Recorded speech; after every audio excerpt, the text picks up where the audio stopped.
Breaking news out of Sudan, where the military has arrested several civilian ministers and officials. Protest leaders are calling on people to take to the streets and resist what they say could be a military coup. Tension has been rising for weeks between military and civilian factions sharing power in a fragile transitional government. That was supposed to lead Sudan to elections after long-time leader Omar al-Bashir was pushed from power in 2019. Well, Heba Morgan joins us on the phone now from Khartoum. Heba, so a fast-moving, developing story. What more have you been hearing now about the arrests and what the military has been doing on the streets? Well, to know more about who is arrested and their whereabouts is very hard because of the internet shutdown that the government has imposed, as well as the restricted phone access. It's very hard to make calls, near impossible actually to make calls on landlines around Khartoum because of the restrictions that has been imposed. But we have been going around parts of Khartoum and we've been able to see people lighting up tires. Many parts of Khartoum, you can see black smoke from the tires rising, and that's in resistance to the latest developments. We've also seen vehicles blocking all the bridges and roads leading to the city of Khartoum. That's where the presidential palace is. That's where the prime minister's office is. And that's where most government institutions is. So it's obvious that there are fast developments that are happening, which many people here are now regarding as a coup, especially because the guiding principle, the guiding document that's guiding this transitional government is the Constitutional Declaration, the power-sharing agreement that was signed between the military and civilians in August 2019. And it makes it very clear that should the military move or should any side move to make changes in the makeup of the transitional government without the agreement of the others, then that is considered a coup. Now, political parties have called on their supporters to take to the streets, and that's what's happening, although they are dispersed around the three cities of the capital Khartoum because of the shutdown because of the restrictions of access to bridges and roads leading to Khartoum. But many parts of Khartoum and Omdurman and Khartoum North, people are burning tires, people are taking to the streets. We still don't know where the Prime Minister Abdullah Hamdok is, but we know that his cabinet minister Khalid Omar has been arrested. We also know that the Minister of Industry has been arrested and the Minister of Information as well. Now, it's not clear how far this coup goes. It's not clear how many ministers have been arrested since the Internet and telecommunications shutdown has imposed. But people on the streets are really upset. We can hear them chanting. You can see the tires that they're burning. You can see the black smoke rising.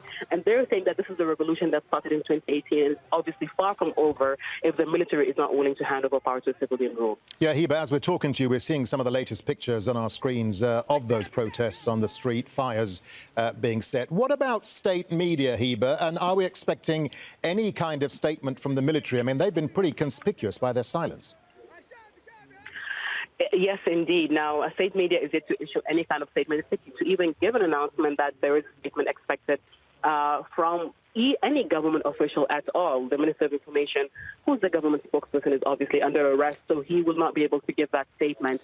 But we're yet to hear for any statement from the military, from the Prime Minister Abdullah Hamdok, from anyone in his press office. Now, this is a very stark contradiction to when an attempted coup happened on the 21st of September, just last month, when the state media immediately issued a red banner saying that there is an attempted coup and that the military is working to contain it. And a few hours later, it got a statement by the press advisor of the head of the Sovereignty Council, who's also the commander-in-chief of the military. Now, when you compare it to that, the state media has been conspicuously silent and is yet to issue a statement. The army also has been very silent.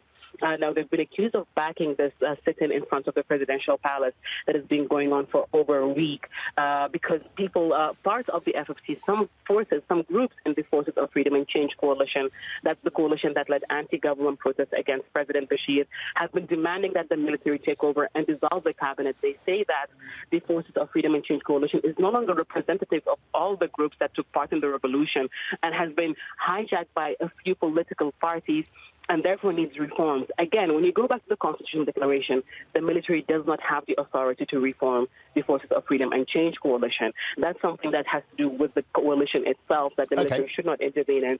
And that's something that the advisor, the special envoy, the U.S. special envoy to the Horn of Africa yesterday in his meeting with the cabinet ministers and with the head of the Sovereignty Council stressed on that the civilians should be able to deal with their issues and that there should be, people should stick to the constitutional declaration that was signed between the two sides to ensure that Sudan's transition continues. Hiba, as we're talking to you, we're getting updates about the situation in Khartoum. We're hearing that the airport has been closed. A few minutes ago, we heard that the military had sent reinforcements to the airport.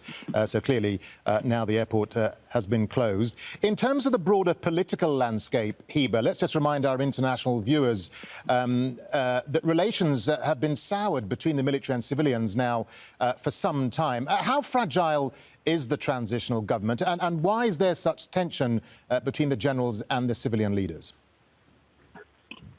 Now, relationship has been very fragile since the attempted coup between the civilians and the military last month, but it has simply heightened. For months now, Prime Minister Abdullah Hamdok has been calling on the security sector to reform itself, while the security and the military sector has been calling on the Forces of Freedom and Change coalition to reform itself. Both blame each other for the lack of progress in Sudan's transition. Both blame each other for the political, for the slow political development of the country and the slow economic growth. With the military saying that Prime Minister Abdullah Hamdok and his cabinet have not been able to give concrete solutions to the economic crisis that sparked the protests in December 2018.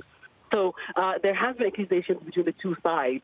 There's also the issue of who will lead the Sovereignty Council, and that is the crucial issue.